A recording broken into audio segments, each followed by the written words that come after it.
que estão pelo campo mundial estarão aqui às 19 horas, sexta-feira. Então, participe. Eu vou ficar muito feliz de ver os irmãos envolvidos nesse trabalho missionário. No sábado, melhor dizendo, nós vamos ter a continuação dessa conexão, que vai ser às 16 horas, às 4 horas da tarde, onde teremos oficinas missionárias, vão se dividir em salas, e depois o encerramento com culto também sobre missões. Eu tenho certeza que nós seremos impactados por Deus, pela palavra de Deus, pelos testemunhos que iremos ouvir aqui. Hoje à tarde, agora praticamente já anoitecendo, vindo para cá, eu recebi uma mensagem da nossa congregação no Quitandinha, né, irmão Ricardo? E eu fiquei muito feliz, porque a campanha de missões mundiais mal começou e eles lá já atingiram 78% da sua oferta. Vocês conseguem imaginar, de 100% das ofertas para missões mundiais, a nossa congregação no Quitandinha já atingiu 78%. Que Deus abençoe a nossa congregação, pelo amor, pela visão, e em nome de Jesus. Muito em breve vamos passar de 100%, né, Ricardo? Para a glória do Senhor. Meus irmãos, vamos abrir nossas Bíblias agora em Apocalipse capítulo 9, é o texto desta noite. E eu quero estudar com os irmãos sobre a quinta trombeta. Esse é um texto que revela as crises mais agudas dos últimos séculos. Dias de grande perplexidade entre as nações. E isso nos leva a relembrar daquilo que aconteceu na história da humanidade, da peste negra, da peste bubônica, no século XIV, que dizimou, de acordo com os historiadores, cerca de 200 milhões de pessoas, ou seja, para aquele período, 1/3 da Europa. Como também nós podemos lembrar a história falando sobre a gripe espanhola, de 1914 a 1918, aonde também dizimou cerca de 100 milhões de pessoas por todo o mundo. E o que dizer daquilo que aconteceu no ano de 2020, quando fomos invadidos pela pandemia da Covid-19? Cerca de 20 milhões de pessoas perderam suas vidas pelo mundo. Pandemias, epidemias que ceifaram milhares e milhares de pessoas no nosso planeta, que abalaram a economia mundial. Primeira e Segunda Guerra Mundial, quantas vidas foram ceifadas? Mas agora nós estamos vivendo outros dias de angústias e aflições no mundo atual. Dias de uma outra pandemia, a pandemia das guerras, a pandemia do ódio, a pandemia da corrupção política. E, meus irmãos, o texto dessa noite tem muito a nos ensinar diante daquilo que Deus revelou para João. E Jesus então falou para João aquilo que iria acontecer, narrando cada trombeta tocada, na qual já estudamos as 4 e hoje estaremos estudando a quinta trombeta. E eu quero ler com os irmãos esta primeira perícope do capítulo 9. Hoje vamos estudar o verso 1 ao verso 12, em nome de Jesus. Diz assim a palavra do Senhor: O quinto anjo tocou sua trombeta, e viu uma estrela que havia caído do céu sobre a terra, e lhe foi dada a chave para o poço do abismo. Quando o poço foi aberto, dele saiu fumaça como de uma imensa fornalha, e a luz do sol e o ar escureceram com a fumaça. Então a fumaça, saíram dela gafanhotos que desceram sobre a terra. E lhe foram dado poder para ferroarem como escorpiões. Receberam ordens para não danificar a vegetação, nem as plantas, nem as árvores, mas apenas as pessoas. Que pessoas? Que não tivessem o selo de Deus na testa. Já estudamos sobre esse selo semana passada. Verso 5. Também lhes foi ordenado que não as matassem, mas que as atormentassem por quantos meses? 5 meses, com dor como a de ferroada de um escorpião. Naqueles dias, as pessoas procurarão a morte, mas não a encontrarão. Desejarão morrer, mas a morte fugirá delas. Os gafanhotos pareciam cavalos preparados para a batalha. Tinham na cabeça algo semelhante a coroas de ouro, e o seu rosto parecia um ser humano. Os cabelos eram como os de mulher, os dentes como os de leão. Vestiam uma couraça semelhante ao ferro, e suas asas rugiam como um exército de carruagem correndo para a batalha. Tinham caudas que ferroavam como escorpiões, e por 5 meses tiveram poder para atormentar as pessoas. O seu rei é o anjo do abismo, o seu nome em hebraico é Abaddon e em grego Apolion. O primeiro terror passou, mas ainda vem outros 2. Na semana passada nós entendemos que seriam 3 ais, lembram? E agora é o primeiro ai desses 3 que nós acabamos de ler. Esse texto é muito sério, irmãos, e é muito pesado, porque aqui está falando de algo muito tenebroso. Mas tenham bom ânimo, nós somos o povo selado por Deus, e nenhum mal cairá sobre nossas vidas. Vamos orar? Ó Deus, aqui estamos diante da Tua santa palavra. Muitas vezes pode parecer enigmático, mas ela é palavra clara e explicável, porque o Senhor nos deu essa capacidade para entender que a Bíblia explica a própria Bíblia. Obrigado, Senhor, pelo privilégio que nós estamos tendo de poder estudar este livro tão incrível, tão poderoso, tão abençoador, que nos traz muita esperança. E que o Teu Espírito Santo, Senhor, mais uma vez fale aos nossos corações, nos conduzindo em tudo que temos que aprender e praticar na nossa vida diária. Cremos, ó Deus, que a Tua palavra lida e explicada é o Senhor falando de uma forma muito especial aos nossos corações. Usa a minha vida, ó Deus, para falar desse tema tão pesado, tão difícil, mas tão também enriquecedor e abençoador e libertador. Eu peço a Tua bênção, ó Deus, sabendo que o Senhor está aqui entre nós e em nós. Por isso nós Te louvamos e adoramos o Teu nome e fazemos esta oração em nome de Cristo, a razão da nossa vida. Amém. Aqui está o registro da cavalaria de Satanás. Isso talvez possa soar pesado aos seus ouvidos, ouvir falar sobre a cavalaria de Satanás, mas é o que o texto está nos ensinando. Esse texto, ele nos ajuda a entender os fatos ocorridos na nossa história mundial, fatos de dor, fatos de destruição. Mas esse texto também, meus queridos irmãos, revela para nós os planos de Deus para a história.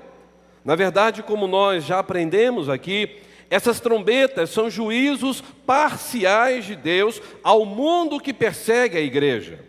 E nós estudamos as 4 primeiras trombetas que estão sendo tocadas sobre a terra, trombetas essas que estão sendo tocadas sobre os mares, sobre os rios, sobre os astros e sobre a humanidade. E o que é incrível é que muitas vezes nós olhamos as coisas acontecendo em nosso mundo e achamos que são coisas normais, cotidianas, do dia a dia da humanidade. Só que à luz de Apocalipse, tudo que está acontecendo ao nosso redor, nós entendemos perfeitamente que são trombetas de Deus, juízos de Deus dentro da história da humanidade. E tudo isso, meus irmãos, para trazer a humanidade ao arrependimento, para que a humanidade acorde e se conserte com Deus. É por isso que esses juízos parciais, eles vêm misturado com a misericórdia e a graça de Deus.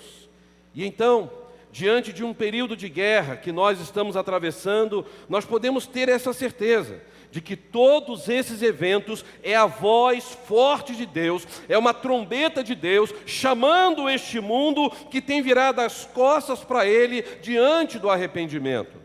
Este mundo que tem se prostrado diante de outros deuses. Este mundo que se rendeu a todo tipo de promiscuidade, imoralidade, violência, corrupção. E vejam, meus queridos irmãos, que no verso 1 do texto de Apocalipse 9, ele já começa falando de uma figura estranha. Ele fala de uma estrela caída. E o texto diz que essa tal estrela caída recebeu uma chave para abrir o poço do abismo. E dentro desse poço brota um enxame de gafanhotos. E eles são tantos, que ao saírem desse abismo, o sol se escurece. E esses gafanhotos se transformam em escorpiões. E o texto fala que esses escorpiões se transformam numa cavalaria que, ao cavalgar, trepidam a terra. E a sua missão é atormentar a humanidade por 5 meses. E o tormento é tão grande, que os homens começam a desejar a morte. Mas o que o texto diz? A morte foge deles. Meus irmãos, o que é interessante é que esses gafanhotos, eles não podem devorar as plantas, eles não podem matar os homens, mas apenas atormentá-los. Guardem isso. A função dessa ação demoníaca é atormentar a humanidade. Só que algo maravilhoso está registrado aqui. Porque enquanto eles vão atormentar a humanidade, eles não terão a capacidade e muito menos o poder para atormentar aqueles que têm o selo de Deus. Louvado seja o nome de Jesus. É por isso, meus irmãos, que nós podemos aprender com esta 5ª trombeta de Deus para as nossas vidas muitas coisas importantes e sérias. Às vezes as pessoas têm medo de falar do diabo.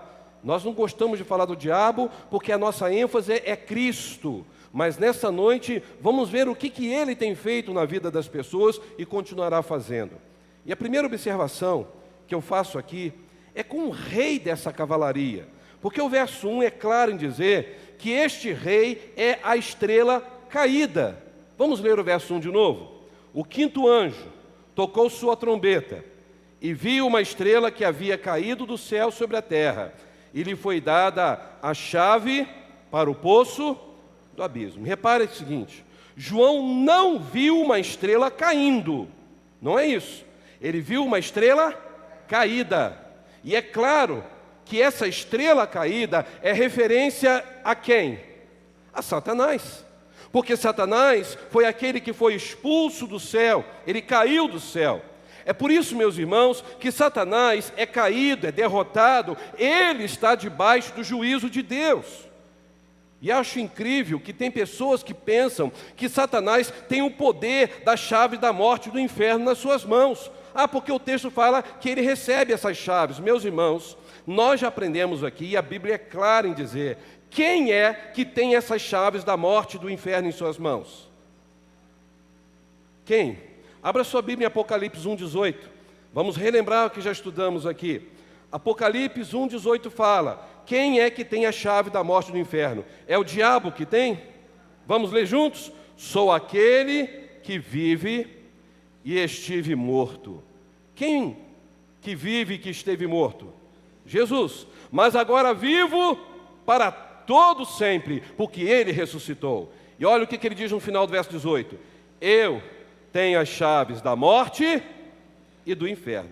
Ou seja, isso nos mostra que Jesus reina não só nos céus, como também ele governa a terra, e ele tem as chaves da morte e do inferno em suas mãos. Sabe por quê? Porque isso mostra que Jesus é soberano, é o Rei dos Reis, é o Todo-Poderoso Deus. Por isso podemos dizer como igreja, a ele seja a honra, a glória, o domínio, o poder para todo sempre. Amém. Isso nos traz muita certeza e segurança e alegria. Mas Satanás, como alguns chamam de o demônio, ou o diabo, ou a antiga serpente, ou como o texto nos ensinou, Apolion e Abaddon. Irmãos, independente desses nomes, Satanás não tem todo o poder. Ele não tem. E o que é interessante observar, que Abaddon é um termo hebraico. Os irmãos sabem o que significa a palavra Abaddon? Talvez aí na sua Bíblia deve ter, no rodapé, explicando o que significa Abaddon. Destruição, destruidor. A palavra Abaddon em hebraico é destruição ou ruína, ou aquele que arruína vidas. E João também vai usar o mesmo termo para Satanás no verso 11, quando ele chama de Apolion. Ou seja, Apolion é um verbo grego que também significa destruição. Em português é destruidor. Então, meus irmãos, ambas as palavras Apolion ou Abaddon significa aquele que causa destruição. Ou seja, isso revela que de fato Satanás é igual ao ladrão, que o ladrão faz o que, como disse Jesus? Veio para matar, roubar e destruir.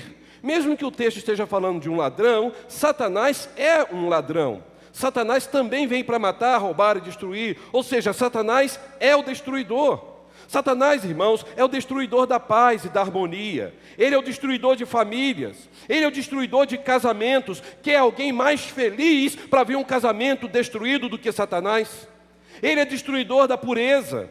Ele é destruidor de amizades. Ele é destruidor da saúde. Ele é destruidor da verdadeira religião. E mesmo sendo destruidor, ele é limitado, porque ele não tem todo o poder. Quem é maior do que ele? É Jesus Cristo. Jesus sim, tem todo o poder no céu e na terra. Jesus sim, é vitorioso. Jesus sim, é Rei dos reis, Senhor dos senhores. Glórias sejam dadas ao nome de Jesus. Muitas pessoas ficam dando ibope para o diabo. Pare de dar ibope para o diabo. Olhe para aquele que é o Senhor da vida, aquele que é o Senhor da paz, aquele que é poderoso, Jesus Cristo, o Senhor da glória. Foi isso que João disse no verso 1, ao dizer que esse destruidor não teria poder para abrir o poço do abismo. Ou seja, isso prova que Satanás não manda nem no inferno, porque nem a chave do inferno ele tem na sua mão. Isso é mostrar que ele é limitado. Irmãos, é interessante analisar que nos versos 4 e 5 diz que os gafanhotos, que têm uma visão aqui, ou uma analogia dos demônios, não tiveram autorização para destruir a natureza. Entenda uma coisa, demônio é uma coisa, Satanás é outra coisa. Demônios são aqueles que seguem a Satanás. Demônios é o exército de Satanás. Isso é claro para os irmãos? Então esses gafanhotos são esses demônios. Vamos ler o verso 4.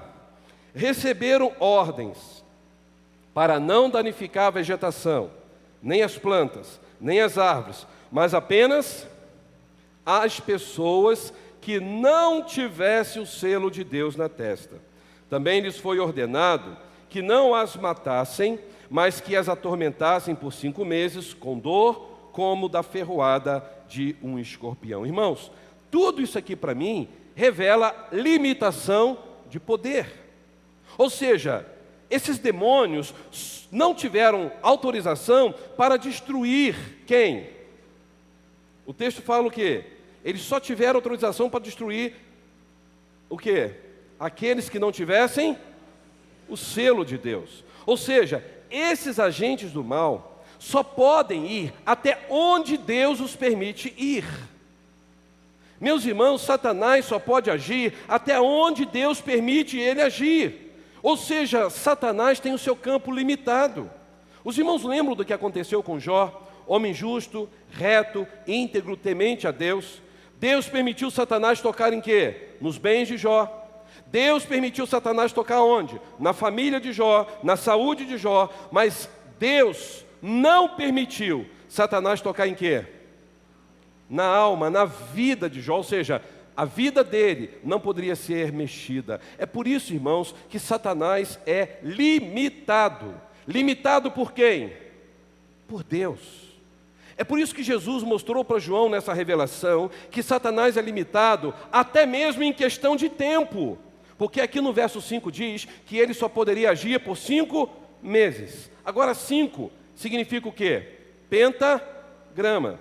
Porque o pentagrama do mal tem 5 pontas. Ou seja, o período que o mal vai agir por 5 meses é um período simbólico. Ou seja, é um pentagrama satânico tomando conta da humanidade por um período. Irmãos, a ideia do texto é ensinar que Satanás não tem todo o poder e muito menos, ele não tem todo o tempo para agir. O tempo dele está acabando. E ele só pode agir no tempo e no espaço estabelecido por Deus. Satanás é limitado, limitado por Deus. Como disse Lutero certa vez, Satanás está na coleira nas mãos de Deus. É como um cachorro, ele está limitado. Ele não tem todo o poder no céu e na terra. Ele tem um poder limitado. Só que tem uma questão. Mesmo limitado diante de Deus, ele tem uma cavalaria. Ele tem a cavalaria do inferno. Porque o verso 2 e 3 diz que são espíritos da escuridade, espíritos da escuridão, espírito das trevas. Vamos ler o verso 2 novamente? Quando o poço foi aberto, dele saiu fumaça, como uma imensa fornalha, e a luz do sol e o ar escureceram com a fumaça. Então, dessa fumaça, ou seja, depois que tudo ficasse em trevas, o que iria acontecer nesse texto? Gafanhotos iriam sair, descendo sobre onde? Sobre o planeta Terra. E lhes foi dado poder, porque eles não têm poder, eles são limitados, mas foi dado poder para fazer o quê? Ferroar a humanidade como escorpiões. Irmãos, tudo isso é uma figura de linguagem que expressa a realidade espiritual. Meus irmãos, quando essa cavalaria do mal sai para atormentar os homens, a luz acaba, porque Satanás é rei das trevas. Onde Satanás chega, chega junto às trevas. Onde Satanás chega, chega junto às trevas da mentira, às trevas do engano, às trevas da imoralidade, às trevas das contendas, às trevas das violências, às trevas da idolatria, às trevas da feitiçaria, às trevas da corrupção, às trevas das doenças, às trevas das guerras. Ou seja, onde Satanás age, traz destruição, traz escuridão, a ausência de luz. E essa ausência de luz resulta em que no final? Destruição. Abaddon e Apolião é o seu nome. É por isso a comparação com o enxame de gafanhotos. Vocês sabem por que João, então, é inspirado pelo Espírito Santo nessa revelação de Jesus a colocar essa expressão dos demônios com gafanhoto? Sabe o que é interessante? Para quem não sabe, os gafanhotos, além de comerem, eles também defecam no lugar que eles estão comendo. Eles estão comendo aquela folha, destruindo aquela plantação e ao mesmo tempo defecando sobre aquele lugar que eles estavam comendo. Sabe o que significa isso? Por onde passa esse enxame de gafanhoto, há um rastro de destruição e de sujeira. Na frente deles há um lindo pomar, mas nas costas dos gafanhotos, destruição e sujeira. Dá para vocês entenderem por que é comparado a gafanhotos? Irmãos, essa é a ação dos demônios na vida do ser humano.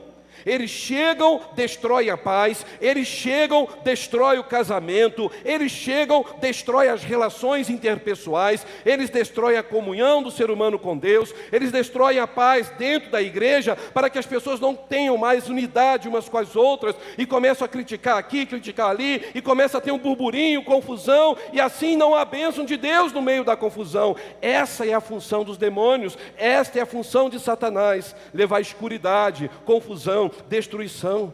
Eles destroem política, eles destroem nações, eles são como Satanás, o seu chefe, destruidores. Por isso, comparados a gafanhotos, comem, defecam, destroem e sujam. E eles são dominadores. Porque olha só o verso 7 que vai falar desses gafanhotos, que são os demônios. Pareciam cavalos preparados para a batalha. Como assim? Tinham na cabeça algo semelhante a coroas de ouro, e o rosto parecia um ser humano. Quem lê isso aqui, pastor, não entendi nada. Calma, vou tentar te ajudar. Irmãos, esta alusão aqui de coroa de ouro, nesse contexto de João, é uma figura de linguagem que João se utilizou, que as pessoas entenderiam muito bem. Coroa de ouro significa domínio de um rei. Toda vez que aparece coroa de ouro, é algo que está sendo falado sobre um rei. Mas agora aqui está falando do controle do governo de um rei. E que rei é esse aqui? Que rei é esse que está cavalgando com esses gafanhotos? Satanás. Então entenda uma coisa, essa coroa de ouro está dizendo que Satanás também tem um reino. Satanás também tem um império. Irmão, Satanás tem seu quartel general, aonde guarda todos os seus bens. Irmão, Satanás tem uma potestade, onde ele segura os seus prisioneiros, os seus cativos. É por isso que existe muita gente que está debaixo do domínio e do controle de Satanás. E isso vem por meio de ciladas, de armadilhas, onde as pessoas são dominadas pelo seu poder, pelas maldades, pela violência, pela mentira, pela imoralidade sexual. Ou seja, tudo de sujo vem das trevas. Não tem como crente em Jesus querer se sujar com o pecado, porque nós não estamos debaixo do senhorio de Satanás. Quem é senhorio da nossa vida é Jesus Cristo, aquele que se entregou por nós numa cruz e pelo seu sangue nos transformou e perdoou nossos pecados e nos lavou, e nós somos brancos como a neve. Essa é a missão de Cristo. Então, Satanás vem como esses gafanhotos que defecam onde comem, e os demônios sujam as vidas das pessoas que eles dominam. Se você abrir a sua Bíblia em 2 Coríntios 4:4, olha o que Paulo fala, que os demônios, que o próprio Satanás cega o entendimento dos incrédulos. Para quê?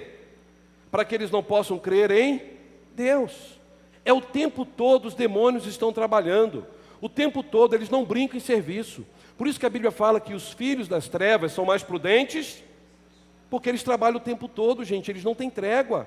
Às vezes nós abaixamos as armas, achamos que vencemos a batalha, está tudo bem, vamos celebrar. A hora que você vence uma batalha, é a hora que você não pode arriar as suas armas. Porque Satanás é sujo, ele sabe que você está arriando as armas, você está despreparado. É você que não ora mais, não lê mais a Bíblia. Não tem necessidade de ir para a igreja tanto como as pessoas vão. Eu não sou bitolado em igreja. É isso que o diabo vai fazendo. Vai tirando de você o brilho, o desejo, a vontade de estar na presença de Deus. E logo depois, você se afasta de vez da presença do Senhor.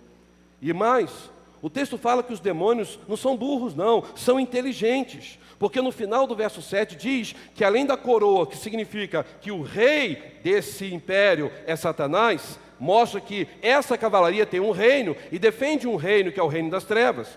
Diz que eles têm rosto de quê? De homens, ou seja, de seres humanos. O que isso significa?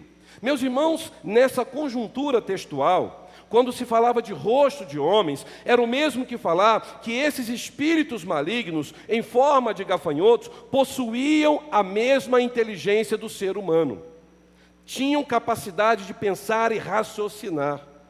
Então vejam só, eles são cruéis, são sujos, mas são também astutos. Não brinque com o poder das trevas. É por isso que Paulo diz com muita propriedade, em Efésios 6, versículo 11, ele vai falar que nós temos que ter cuidado com as ciladas do diabo. Quem pode ler Efésios 6, versículo 11, por gentileza?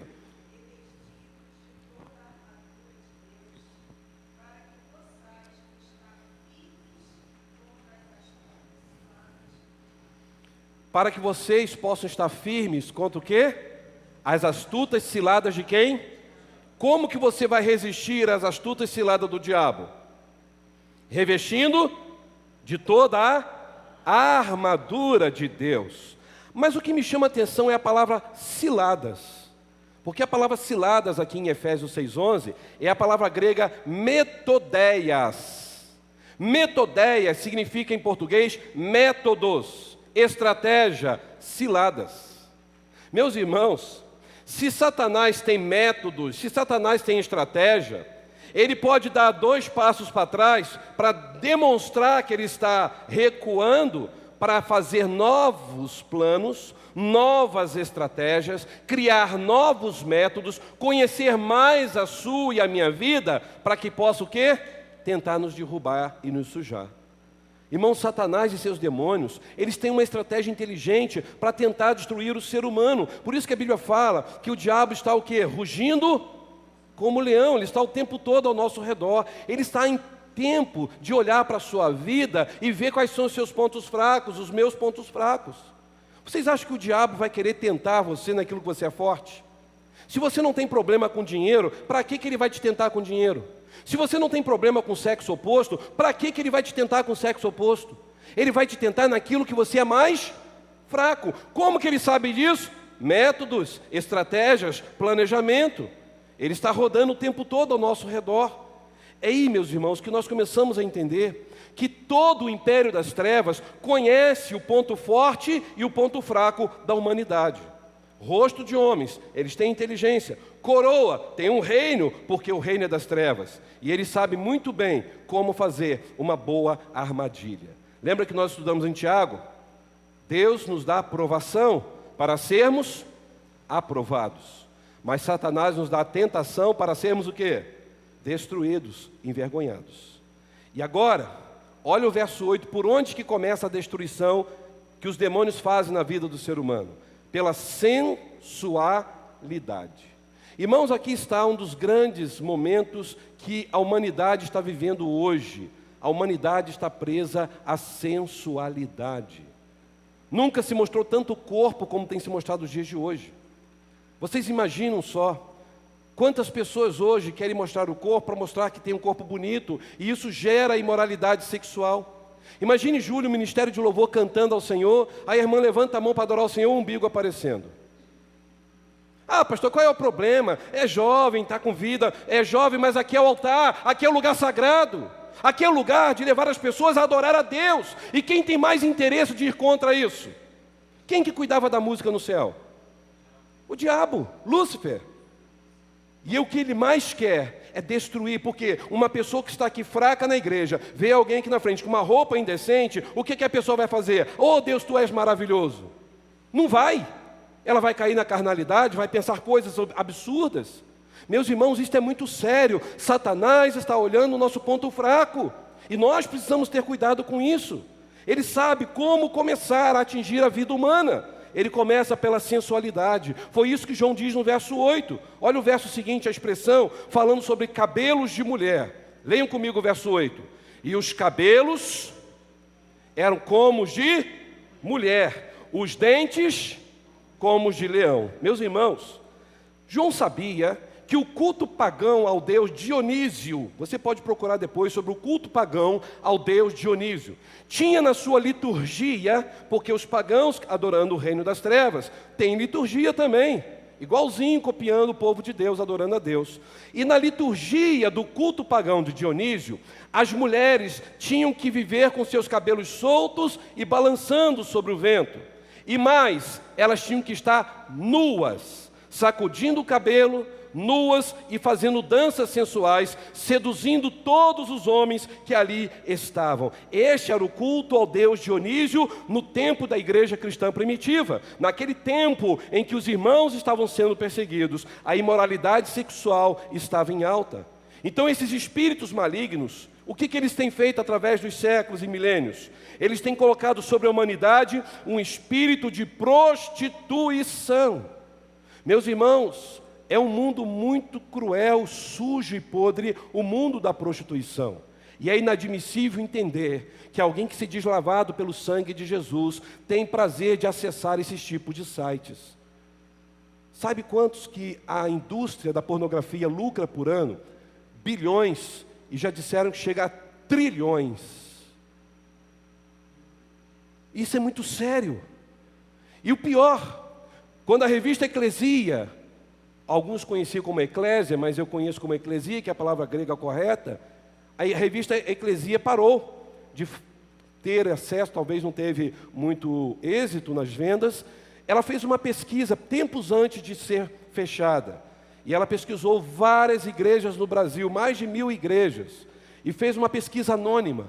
E dessa pesquisa nas igrejas evangélicas, não estou falando do mundo não, das pessoas do mundo, igrejas evangélicas, 43% das mulheres casadas evangélicas acessavam sites pornográficos.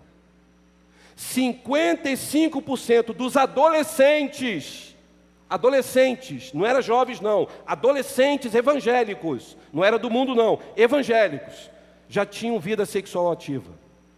E 68% dos homens casados evangélicos acessavam sites pornográficos. Isso há alguns anos atrás. Vocês conseguem imaginar quanta coisa terrível, podre, nojenta, a distorção da pureza sexual? Meus irmãos, essas redes sociais têm alimentado essa podridão de banalizar o corpo da mulher, o corpo do homem. E assim vão levando o ser humano a uma prática oposta ao natural daquilo que Deus criou. Deus criou o homem para que o corpo dele pertencesse a quem? A sua mulher, não para ficar exposto para todo mundo olhar, mas é para a sua esposa. Deus criou a mulher para que ela pudesse também dar o seu corpo para o seu marido e ambos desfrutar de uma linda história de amor, mas tem muita gente banalizando isso. E assim, irmãos, vão levando o ser humano a uma prática oposta daquilo que Deus idealizou para o homem e para a mulher. E mais ainda, Esses espíritos malignos são responsáveis pela violência, porque aonde tem sexo livre, aonde tem banalização do sexo, sempre vai ter crime, sempre vai ter violência. Por isso que o verso 8 termina dizendo que, além dos cabelos de mulher, dentes como de leão. Por quê? Isso era um simbolismo, dente de leão, como algo que destrói, que arrebenta a vida humana. Porque nos traços gerais isso é muito claro. Esses seres sobrenaturais, esses gafanhotos demoníacos, eles estavam inclinados a despedaçar, a ferir, a alejar suas vítimas. Não é assim que os leões fazem? Eles saltam sobre a sua presa e abocanham e depois vai destruindo, vai esmiuçando os ossos. Agora abra sua Bíblia no profeta Joel, no capítulo 1, verso 6. Vejam que esta citação de João em Apocalipse é uma referência também àquilo que o profeta Joel disse no capítulo 1, verso 6, há muitos e muitos séculos atrás. Diz assim, Joel 1, verso 6: uma nação imensa invadiu minha terra, um exército terrível, tão numeroso que não se pode contar. Por que esse exército é terrível? Seus dentes são como os de leões, suas presas como as da leoa. Irmãos, esse exército com dentes de leão e garras de leoa era o simbolismo de força para atacar, para destruir, para esmiuçar. Sabe o que é interessante? É que no livro de Joel fala de uma nação estrangeira, inimiga de Israel, que viria com furor, como tem sido Hamas, como tem sido o Irã, como tem sido a Rússia, como tem sido o mundo árabe contra Israel. Assim, nos últimos dias, João disse que os seres demoníacos, eles iriam ser ainda mais inimigos dos homens, porque não só para atacar Israel, mas para atacar a vida humana. É por isso que aqui está um destaque a violência. Irmãos, é exatamente isso que nós temos presenciado hoje. Você pode ver o tempo todo tráfico de drogas. Quantos jovens perdendo a sua vida no tráfico de drogas? As guerras entre as nações só aumentando. Você liga a televisão, o que mais você vê é crime banais. Você liga a televisão, vê uma adolescente sendo assassinada, como aconteceu recentemente. É só você ver as violências étnicas, religiosas, Israel contra Gaza, a Rússia contra a Ucrânia, Estados Unidos com esses ataques ideológicos, com sede de poder, e por aí vai. Está instigando uma terceira guerra mundial. Você olha na televisão, maridos assassinando a sangue frio suas esposas, que um dia no altar falou, prometo cuidar de você, te amar, respeitar você até que a morte nos separe. E eles então mataram suas esposas. Maridos que sepultaram as esposas no próprio quintal e ensementaram por cima. Esposas assassinando o marido, pistoleiros de aluguel ceifando vidas por encomenda, vizinhos se matando por causas banais. Tudo isso significa o quê, irmãos?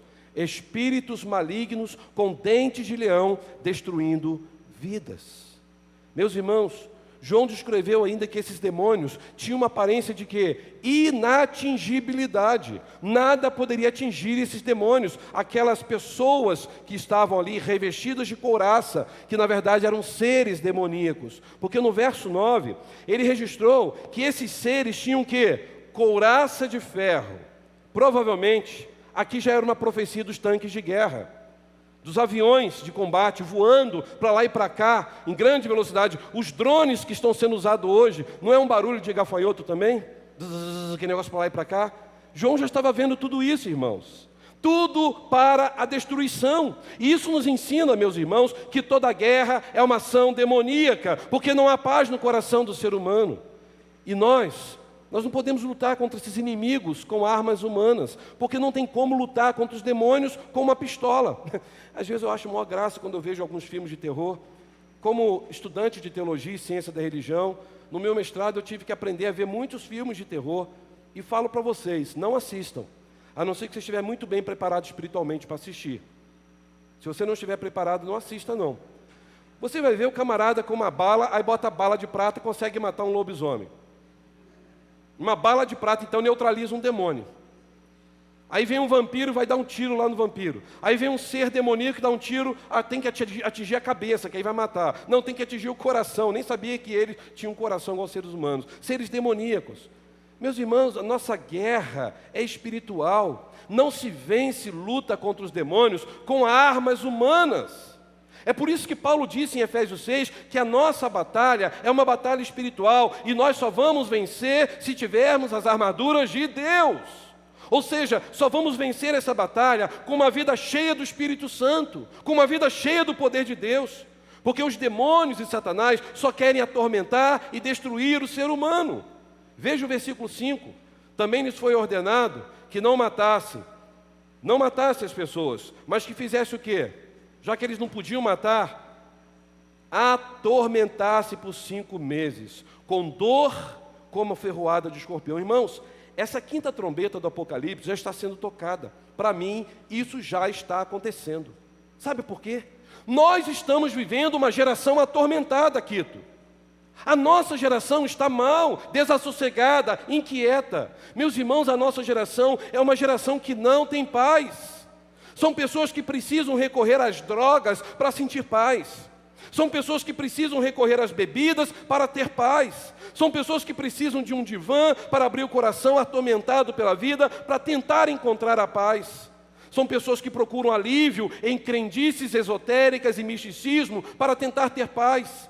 São pessoas que não têm paz no casamento, não têm paz na família, não têm paz no trabalho, não têm paz na vizinhança. Ou seja, todos esses espíritos demoníacos vêm para tirar a paz e atormentar a humanidade. E esse tormento, o texto fala, não é pequeno não. Não é um tormento superficial não. Não é um tormento raso não. O texto é claro em ensinar que é um tormento com uma dor tão terrível como a picada de quê? De um escorpião.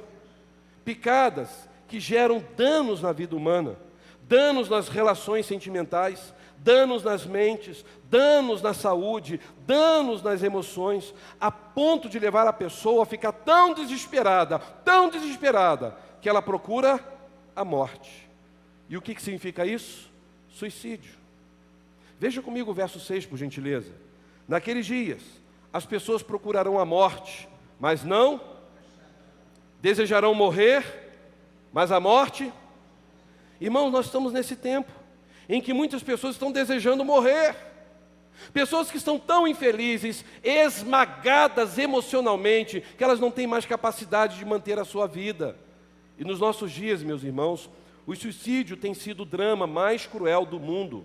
Se os irmãos não sabem, há mais suicídio no mundo hoje do que assassinatos.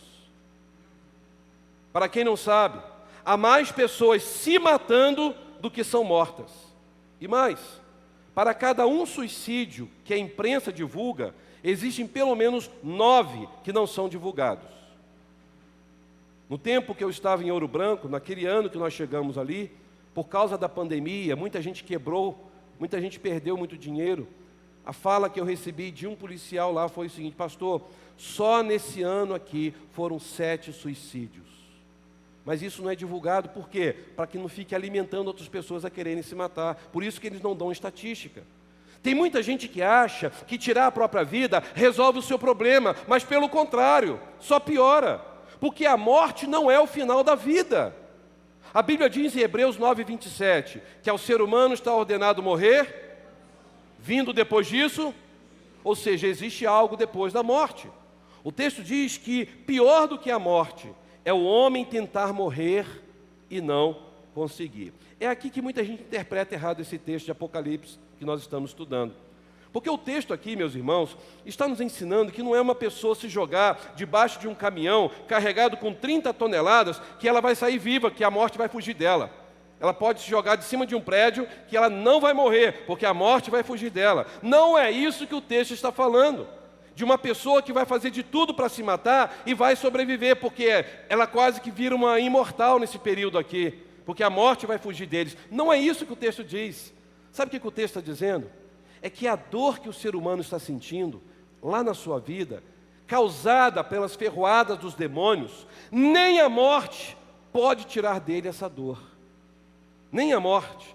E pior que o suicídio é o engano. As pessoas acham que o suicídio resolve. Então, o suicídio é um engano. É pior. O ser humano acha que aquilo vai acabar, mas vai ser pior, porque ela está tirando a própria vida.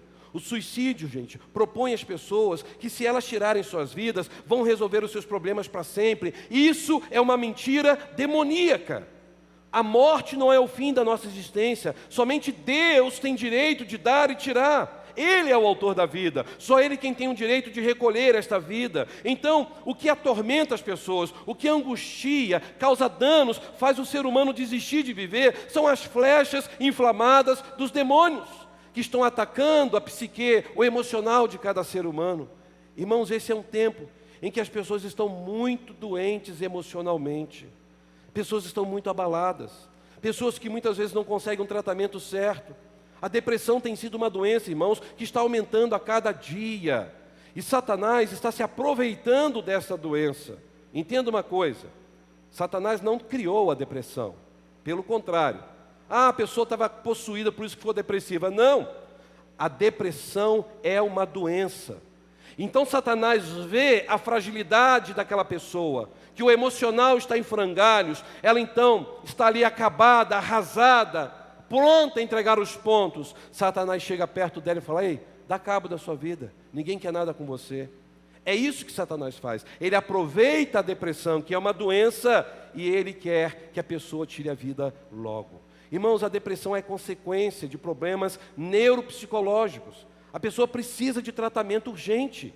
Ela tem que procurar sim um profissional, uma ajuda de um psicólogo, ajuda de um psiquiatra, e se possível que seja crente no Senhor Jesus Cristo.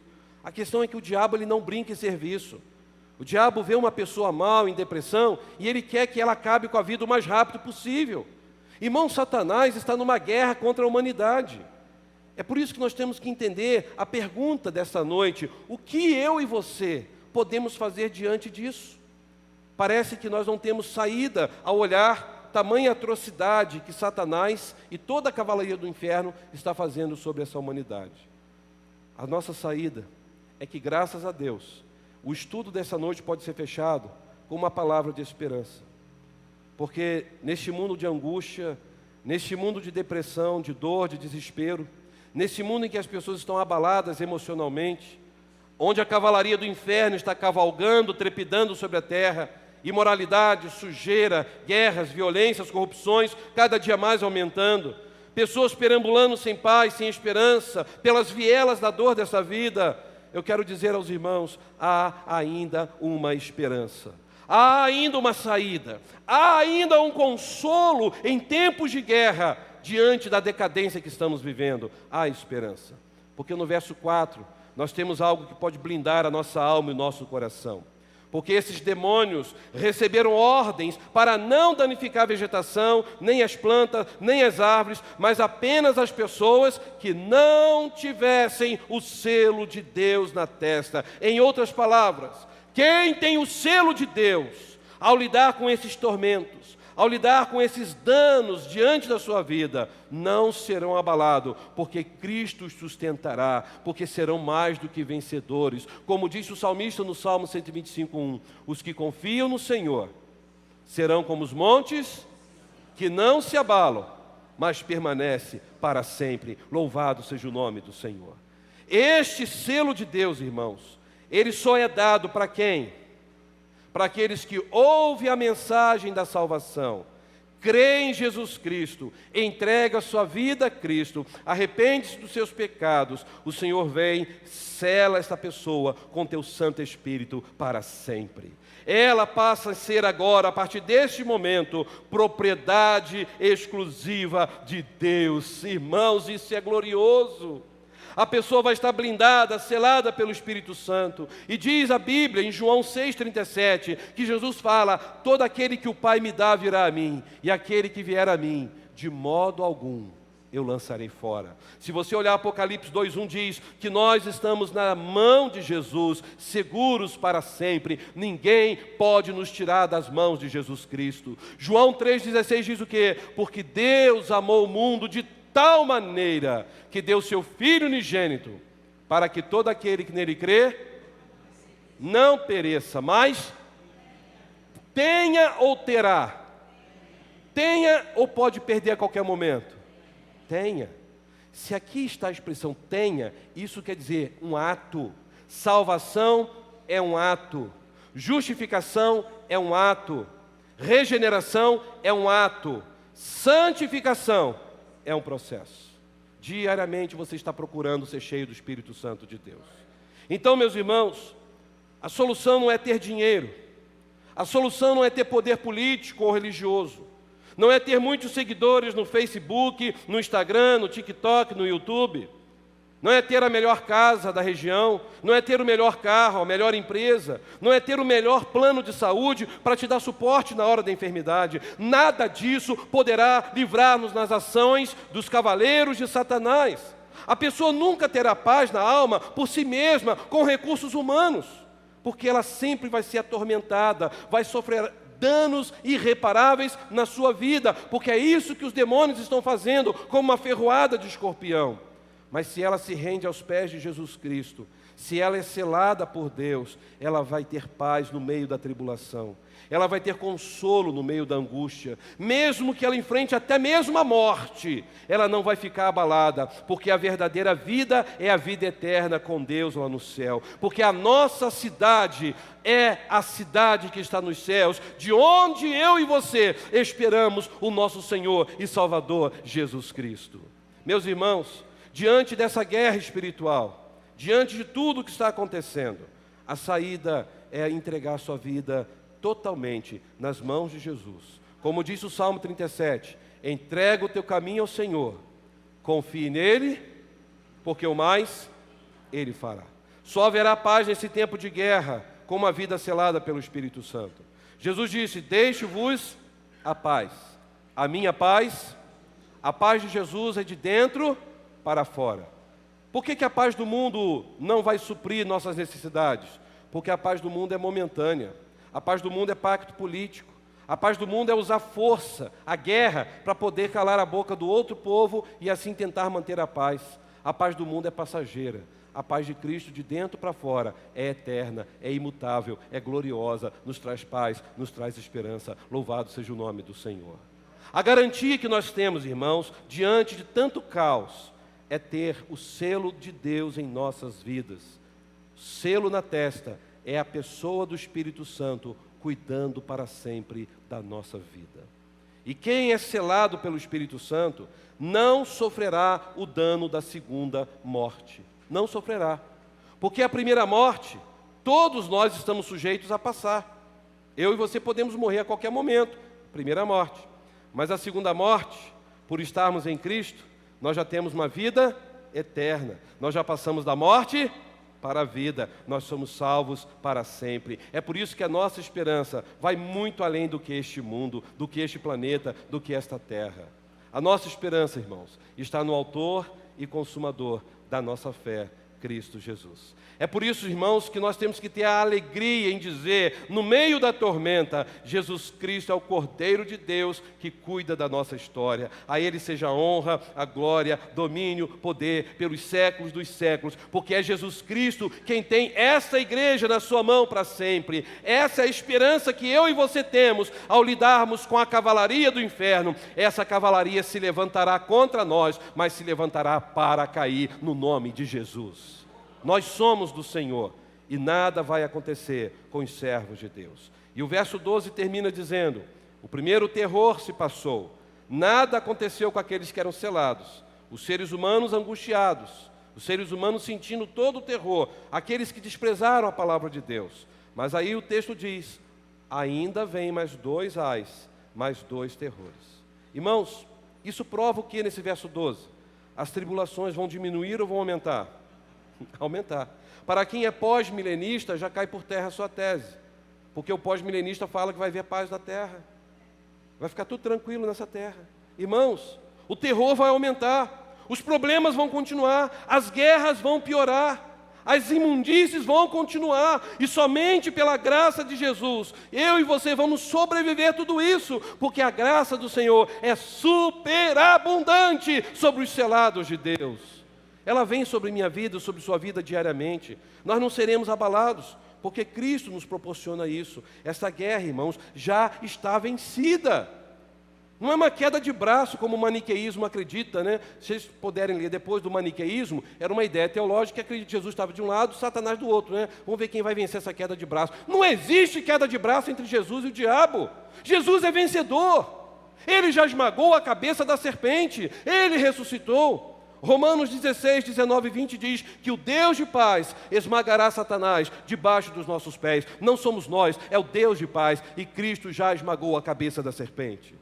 Então não tenha medo da cavalaria do inferno, não tenha medo da cavalaria de Satanás, porque Jesus já venceu o maligno para todo sempre. Ele disse isso para mim e para você: tenha um bom ânimo, acalme o teu coração, eu cuido da sua história, vocês foram selados pelo meu Espírito, nenhum desses danos virão sobre suas vidas. Essa foi a 5ª trombeta do Apocalipse. Mas como está a sua vida diante de Deus? Não adianta brincar de gato e rato com Deus, não. Uma hora pega, uma hora solta, uma hora pega, uma hora solta. A vida cristã, a vida espiritual é algo sério. É algo sério. Nós vamos ficar assustados com tanta violência que ainda vão acontecer. Ainda vai acontecer. Tantas mortes cruéis vão acontecer. Vocês vão começar a ver coisas tão puras, tão nojentas na televisão. O bem sendo chamado de mal e o mal sendo chamado de bem. E talvez você vai precisar blindar a sua família com oração, com jejum, com leitura bíblica, com sede de Deus, porque os dias serão difíceis, não vão melhorar. Pare de discutir política. A política também está nas mãos do mal. As pessoas estão cada dia mais longe dos princípios da palavra de Deus. A nossa guerra não são contra seres humanos, irmãos. Não é contra a carne, não é contra sangue. A nossa guerra é contra os seres espirituais. Só que esta guerra já está vencida em nome de Jesus Cristo. Eu quero convidar você a fechar os seus olhos. Talvez seja este o seu momento de falar com Deus da sua tristeza da alma, da depressão que invadiu a sua vida. Você está sentindo uma pessoa sem esperança, sem futuro. Talvez você não se sinta mais amada dentro da sua casa, mais amado dentro da sua casa. Talvez hoje você esteja sem esperança por não estar conseguindo um emprego, pagar as suas contas, resolver os conflitos da sua família. Talvez o ódio dominou o teu coração e aí você está com raiva daquela pessoa pelo que ela fez com você. Você tem direito de ficar com raiva, porque você é ser humano também, mas você não tem o direito de ser cruel com aquela pessoa. Você tem que entender que a guerra não é contra aquela pessoa, é uma guerra espiritual. Os demônios estão devorando e defecando, ou seja, estão trazendo destruição e sujeira.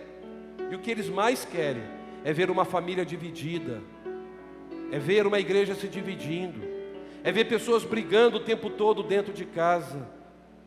Porque isso acontecendo, a sociedade vai viver também em guerra, em ódio, em briga. Em nome de Jesus, nesta noite você precisa dizer: Deus, venha trazer no meu coração este bálsamo. Deus, eu não quero brincar de vida cristã. Eu quero levar a sério, Deus, porque os dias são difíceis. Diga para o Senhor, se você não tem certeza da sua salvação: Senhor, lava-me, purifica-me, Senhor. Transforma-me, Senhor. Me perdoe dos meus pecados, Senhor. Me dê mais uma chance. Se confessarmos os nossos pecados, 1 João 1,9 diz isso. Ele é fiel, Ele é justo para te perdoar e para te purificar de todo pecado. O Senhor é tão maravilhoso que Ele concede para cada um de nós uma folha em branco para começar a escrever a mais linda história de amor das nossas vidas. Mas você precisa confessar, abandonar esse pecado. Se você tem algum vício com a pornografia, abandone isso hoje em nome de Jesus. Isso é ação do mal. Isso só está trazendo destruição para a sua casa. O Apolion, o Abaddon estão dando gargalhadas toda vez que você acessa algo que tem imoralidade. Revista-se do Espírito Santo, das armaduras de Deus. Encha do Espírito Santo. Encha-se de autoridade, seja cheio do poder de Deus. E isso só com oração, com leitura bíblica, com jejum, com vida consagrada no altar do Senhor. Se você quer nessa noite ter esse compromisso genuíno com o Senhor, eu quero orar por você. Eu quero colocar a sua vida diante de Deus, colocar a vida da sua família diante de Deus. Meus irmãos, este é um tema pesado, mas Satanás não tem nenhum poder sobre nossas vidas. Nós somos de Jesus para sempre. Você tem essa certeza? Você está preparado para a volta de Jesus? Se você não está, agradeça ao Senhor por estar aqui nesta noite e diga: Senhor, aqui estou, quebrado, arrebentado pela vida, sem nenhuma esperança, frio na fé. Aviva, Senhor, meu coração. Purifica-me, Senhor, de todas essas imoralidades. Ajude-me, Senhor, para que eu seja, de fato, alguém lavado pelo sangue de Jesus Cristo. E tenha essa convicção: uma vez salvo, salvo para sempre.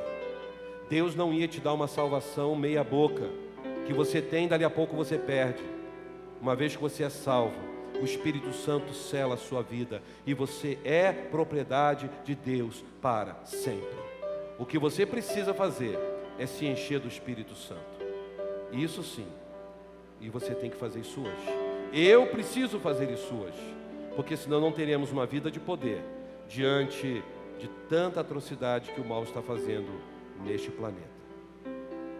Se você quer consagrar a sua vida agora a Deus, eu quero convidar você a ficar em pé e nós vamos orar. Esse assunto é muito sério. A eternidade está aqui do nosso lado e nós temos que nos consagrar diante de Deus. Eu sou o primeiro a ficar em pé diante do Senhor. Pedir que Deus tenha misericórdia da minha vida, me dê força, sabedoria, visão espiritual, para que possa resistir a esses dias maus, com os olhos em Jesus Cristo, o autor e consumador da minha fé. Ó Deus, nós te louvamos, Senhor, porque o Senhor nos dá o privilégio de estar na tua casa nesta noite. Obrigado, Senhor, porque o Senhor já nos selou pelo teu Espírito Santo. Obrigado, Senhor, porque mesmo falhos, pecadores que somos, o teu Espírito Santo em nós nos dá essa capacidade para que a gente possa pedir perdão pelos nossos pecados, recomeçar a nossa vida e procurar viver uma vida segundo o teu coração. Ó Deus, ajuda-nos como igreja do Senhor a lidar com toda esta guerra, dessa cavalaria do inferno que se levantou contra a humanidade. Dá-nos, ó Deus, visão espiritual. Ajuda-nos, ó Deus, a entender que tudo isso que está acontecendo ao nosso redor é uma batalha de todo o império das trevas que se levantou diante do reinado do mal que está atacando vidas. Nós sabemos, ó Deus, que Satanás está com seu poder limitado, por isso ele está preso. Ele está limitado, ele não tem todo o poder, porque o Senhor é maior, é o Senhor quem governa, é o Senhor quem comanda a tua igreja, é o Senhor quem comanda as nossas vidas. Ajuda-nos, ó Deus, a confiar naquilo que o Senhor começou em nossa história. E ajuda-nos, ó Deus, para que possamos ter uma vida irrepreensível, uma vida santa, uma vida, ó Deus, que se afasta do mal, uma vida de perdão, uma vida de paz, uma vida de restauração, uma vida de santificação. Eu peço a tua bênção, Senhor, sobre as nossas vidas aqui nesta noite. Obrigado, porque podemos sair daqui com esta certeza, que em Cristo nós somos mais do que vencedores para sempre.